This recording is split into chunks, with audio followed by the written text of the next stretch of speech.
Broadcast of Doctors on Call is made possible by the following members of the Greater Northland healthcare community. Essentia Health, with 17 hospitals, 67 clinics, and 1,500 physicians and credentialed providers, focusing on the health of patients across Minnesota, Wisconsin, and North Dakota. Essentia Health, here with you. Integrity Health Network, physician-driven, patient-inspired, the strength of independent healthcare. UCare, improving the health of our members through innovative services and partnerships across communities. UCare, healthcare that starts with you. Hearing Wellness Center and the region's first tinnitus treatment center. Healthy hearing for life. Find out more at hearingwellnessctr.com. St. Luke's, providing compassionate, experienced care for communities throughout the Northland.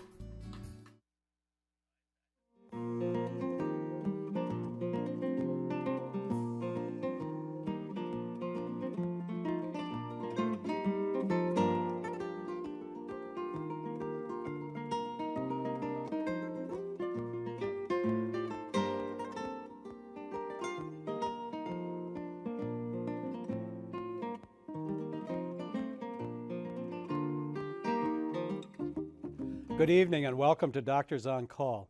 I'm Dr. Ray Christensen from the Department of Family Medicine and Community Health at the University of Minnesota Medical School in Duluth. And I'm your host for tonight's program on stroke and other neurologic problems.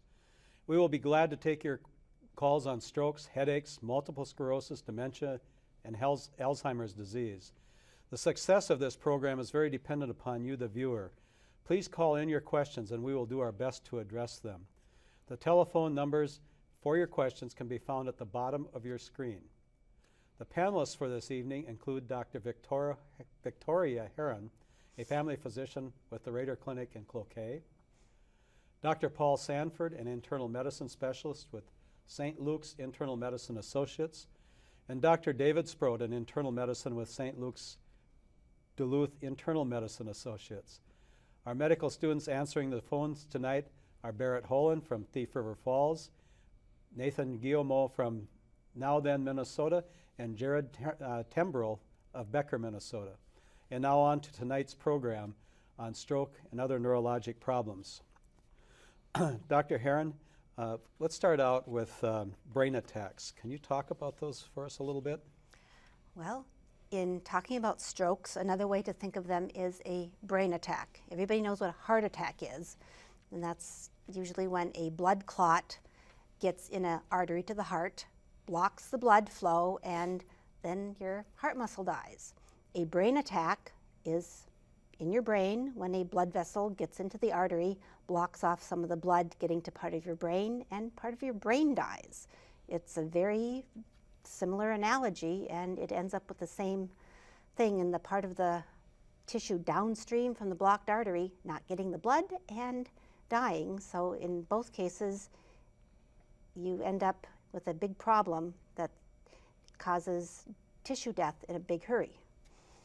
Thank you. Dr. Sanford, are there warning signs of stroke or brain attacks, if you will? Yeah, you can have little warning signs like episodic slurred speech, episodes where, gosh, my arm just is clumsy. Very subtle things, and you should pay attention to those and seek help sooner rather than later. One tragedy is when somebody wakes up at midnight to go to the bathroom and they find that their left leg is weaker than their right, and then they go back to bed, and in the morning the stroke has completed itself. So be conscious of any neurologic changes, and when in doubt, just come on in. Dr. Sproat, what mimics a CVA? What's a CVA? Ooh. Yes, that's a good question too. CVA, we have a number of different words that we use for stroke. Why do we call it a stroke or a brain attack? And it comes from way back when a stroke happens suddenly, acute loss of function, often loss of consciousness, as if you were struck down, and it was called a stroke historically, also called apoplexy, and now the preferred term in our computer age is CVA, which is a cerebrovascular accident. So many things can mimic this. We have different reasons why a person can have a stroke. The blood clot that Vicki mentioned. A hemorrhage can occur suddenly in the brain from an aneurysm. And then there are other conditions which can mimic the symptoms that Paul talked about of a stroke. Migraine can do that. Seizure disorders can do that. Acute panic attacks can do that. So one doesn't always know for sure, am I having a stroke? Is my partner having a stroke?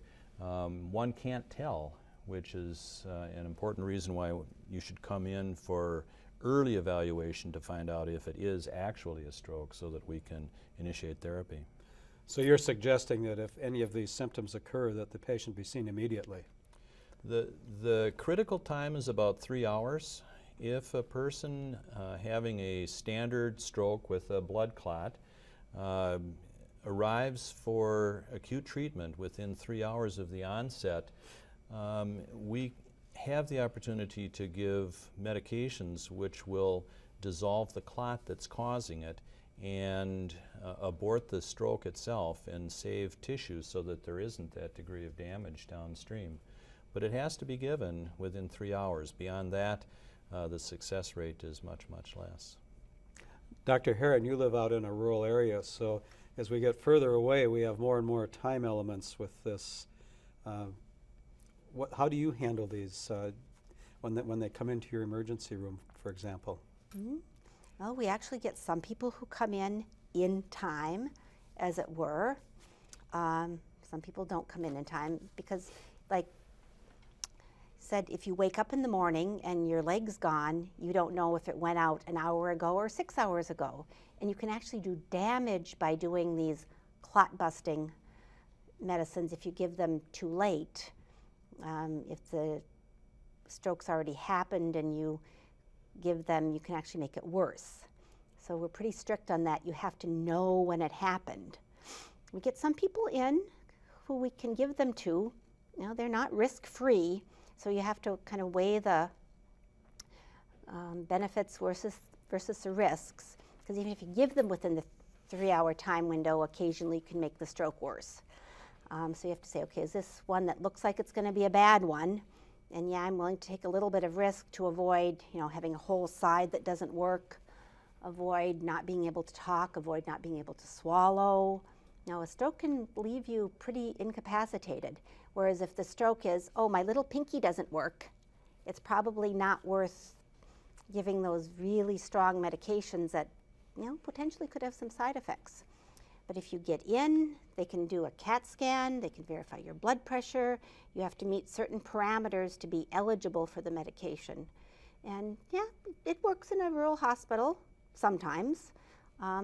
It's not a panacea, it doesn't apply to everybody. It's really nice when it does work.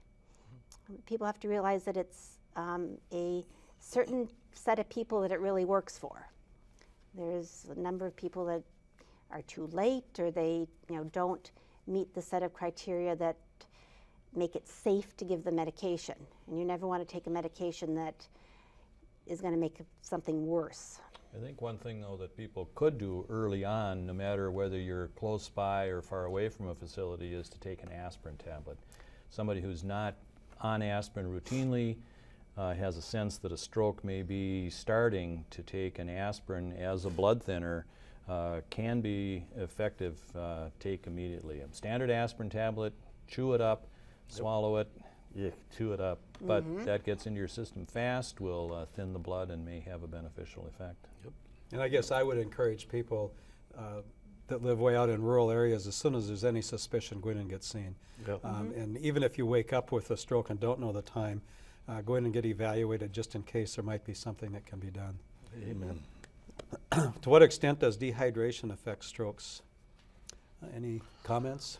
I don't think dehydration in itself predisposes people to strokes, but I think dehydration may potentially be a component of forming blood clots, but that's more likely blood clots in veins than in arteries where the strokes occur. So I think that is not a major risk factor for having stroke. Stroke 4 months ago and still unable to speak.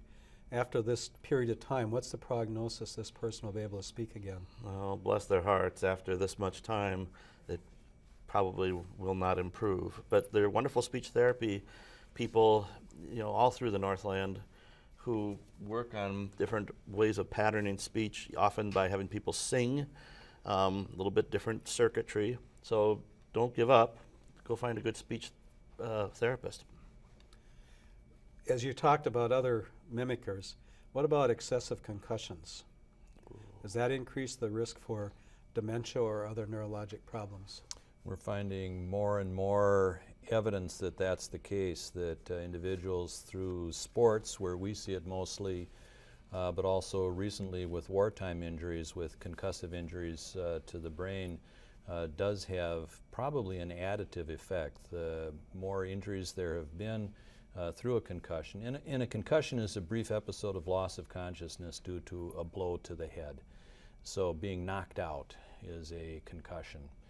And we're finding that those individuals who have had multiple concussions for whatever reason are much more prone to having cognitive dysfunction. The brain just doesn't work as well, and dementia can be a problem with that. And I would encourage our listeners and viewers to come back in 2 weeks. I think this is a topic that's going to be addressed on that program. The difference between a stroke and a brain bleed, which is another type of stroke. Does somebody want to talk to me about that just a little bit? Well, there's a brain bleed is a type of stroke. It's a hemorrhagic stroke. You have to choose. You don't want that kind.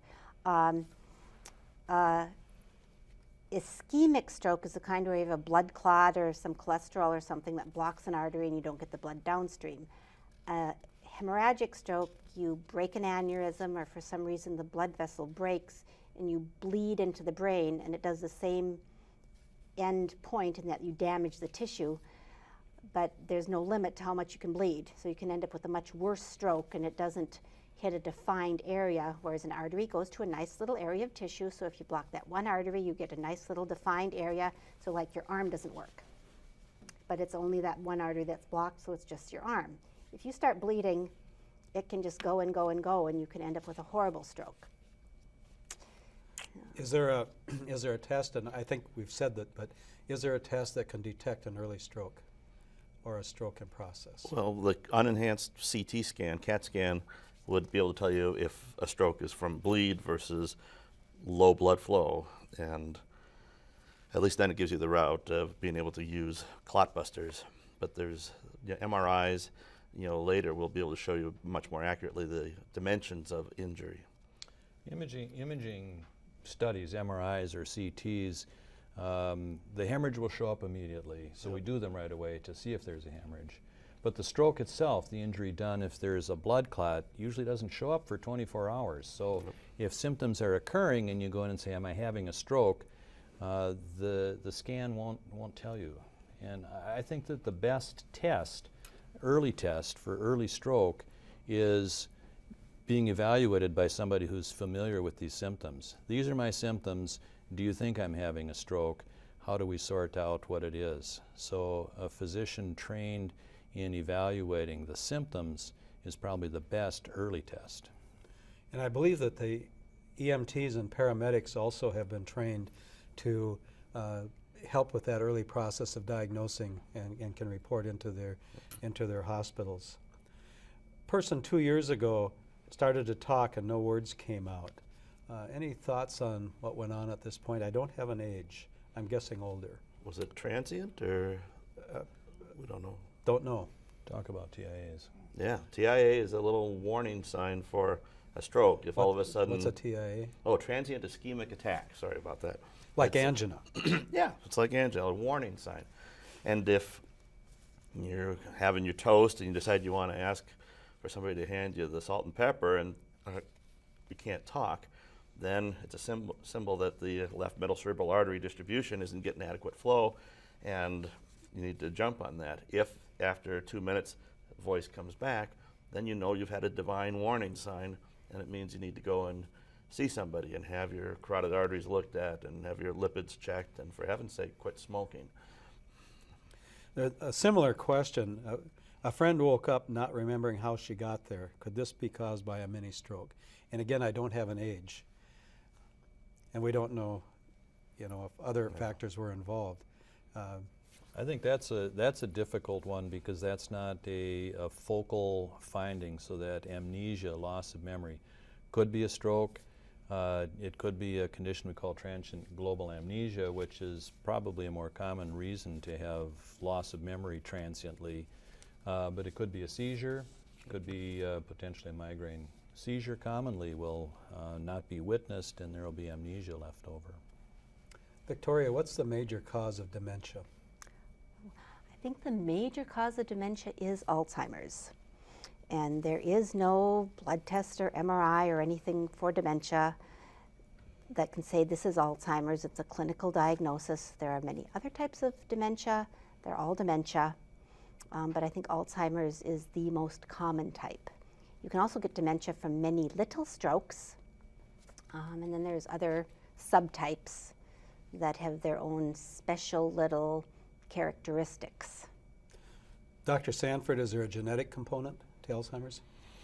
So Alzheimer's dementia, probably not. I don't think it's really been defined. For some things like Friedreich's ataxia, it can be genetically, but for Alzheimer's, I'm not sure. Have they ever really proven a genetic link? There's a Small subset? Okay. They're working on it. Yeah, there's a huge amount of research. Is there a differential? Is there a gender differential in Alzheimer's? Men Gosh, versus women? that I don't know. Good question. I'm not aware that there is. No. There's a lot of dementia out there, and I see it. And Yep. So my stumbling around on the opening tonight and getting the words to come out, is that dementia? We don't know how to break this to you, Ray, but yeah. No, it's not. That's just There was a stage problem fright. with reading and this speaking. is a it really seems like. common question of, you know, I have trouble remembering phone numbers. I see you in the grocery store and can't remember your name. I'm worried that I have dementia. I think loss of short-term memory is a very, very common thing as we age. And I call it the absent-mindedness of aging. It's very common to see that without other cognitive functions being lost, like the ability to work the checkbook, to find your way driving, to interact with people, to not be paranoid about things. Those are all other functions that are lost with dementia, but that short-term memory often isn't, and that's a common and usually benign event. So what we're talking about now are early signs that progress. One of the questions that came in is, what are the early signs of Alzheimer's disease? And I think you've covered that probably fairly well. Also, one interesting thing about dementia is the people who truly have dementia don't worry about having dementia, usually. They're the people, I just misplaced the keys. I really did know the person's name. You know, they try to cover it up. They lack insight. Yeah, they really don't want to talk about it. Whereas the people who just worry about it probably don't have it. Yep. If you remember forgetting, then it's unlikely to be dementia. Victoria, Bell's palsy, is that the same as a stroke? No, it isn't. Not usually. Bell's palsy is a peripheral nerve disease, whereas stroke is central. Peripheral means it happens like closer to the outside to your skin, where the nerve comes out to affect your face, whereas most of the stroke is in your brain. A lot of people get Bell's palsy for various reasons, and Bell's palsy usually goes away. I don't know if you can quote a percent, but 95%. Yeah. 95% goes away. Different problem. Dr. Sanford, is smoking a factor? Heavens, yes. You know, if it weren't for tobacco, we'd all be selling shoes. Smoking causes 500,000 deaths a year, probably most from vascular and cancer diseases. It's just, there's something about tobacco that plugs up the arteries. Nobody quite knows the exact mechanism, but don't smoke. Very good. Are there other things that we should worry about in our blood tests and so on regarding stroke, like cholesterol, and are things like this a problem? Oh, absolutely. Blood pressure? People that just live on cheeseburgers, you know, you worry about your good cholesterol being too low, and your good cholesterol is your protective cholesterol, and you worry about your bad cholesterol being too high. There are other things like genetics. People who have a strong family history of strokes in their parents or uncles and aunts in their 40s, yeah, they've got to be careful. But smoking, high blood pressure, diabetes, tobacco, family history, those are probably the big risk factors, and they're pretty much the same risk factors for heart attacks too. And diabetes is the other big one. Yeah. So a diabetic smoker is at very, very high risk of having stroke. And then you throw in some hypertension on that, and it's a bad combination. So how do you get them to quit smoking? I have had little success in that. I find that there are two fairly certain ways to have somebody quit smoking. Number one is to have a big heart attack. Facing your own mortality, being almost dead and surviving that is fairly successful in getting a person to stop smoking. The other way is just to finally realize I have to do this and go cold turkey and just stop. All the other aids that are out there have very marginal benefit unless you really have it in your head that this is something I'm going to do. Yeah. Victoria, is there a connection between migraines and experiencing vertigo? If someone is experiencing a correlation, what are the next steps? In other words, if they're having migraines and getting vertigo, what should they be doing? Yeah, seeing their doctor. With Their a family practice doctor would be a good place to start. A good place to start. With migraines, you get spasm or closing off of blood vessels in your brain. It can be anywhere in your brain, so it can give you any neurologic sign that can mimic a stroke. When you can get vertigo, you could, and then you just have to figure out how to treat the migraine so you don't get the vertigo. Can migraines cause strokes?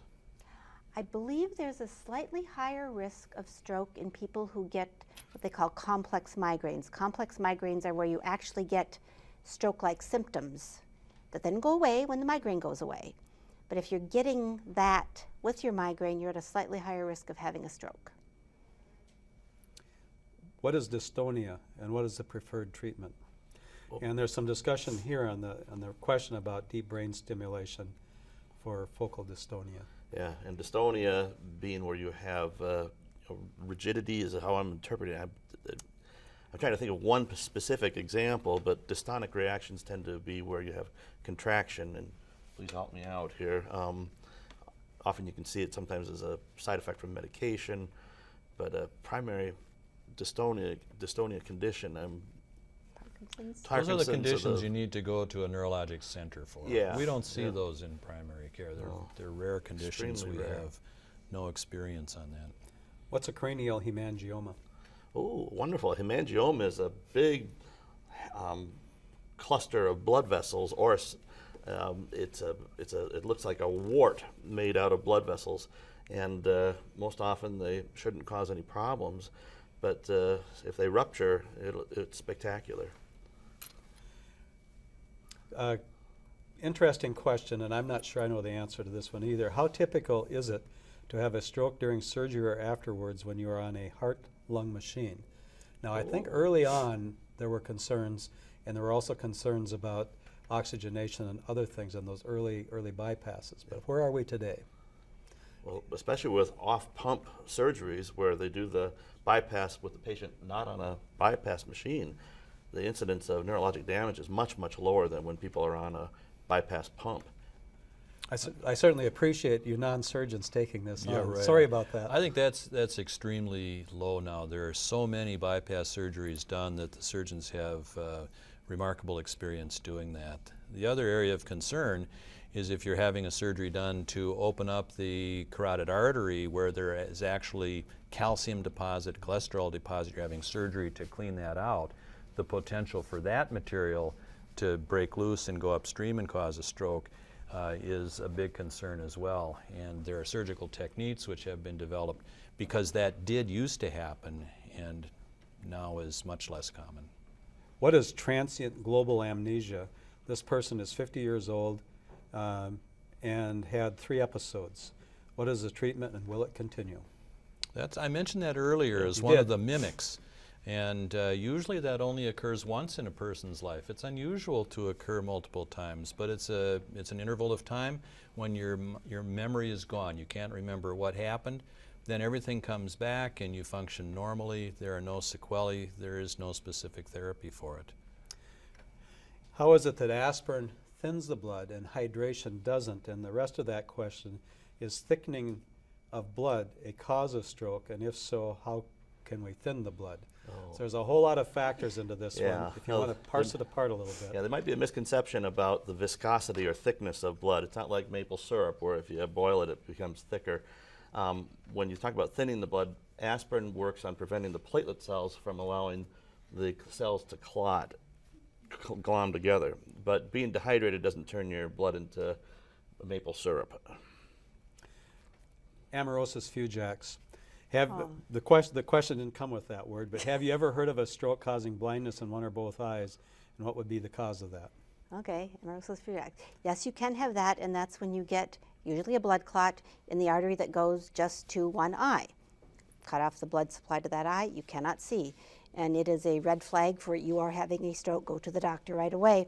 There's also some specific diseases associated with that, like temporal arteritis, that actually have good treatments, but you need to get to the doctor right away for those. Thank you. Great job, panelists. I want to thank our panelists, Dr. Victoria Heron, Dr. Paul Sanford, and Dr. David Sproat, and our medical students, Barrett Holland, Nathan Gumeau, Jared Tremble, and I want you to please join Dr. Ruth Westra in 2 weeks for a program on head injuries. And at that time, traumatic brain injuries will be discussed when her panelists will be Dr. Jared Broadway, Dr. Ken Ripp, and Dr. Marshall Watson. Have a great Thanksgiving. Thank you for watching tonight. We appreciate you viewing.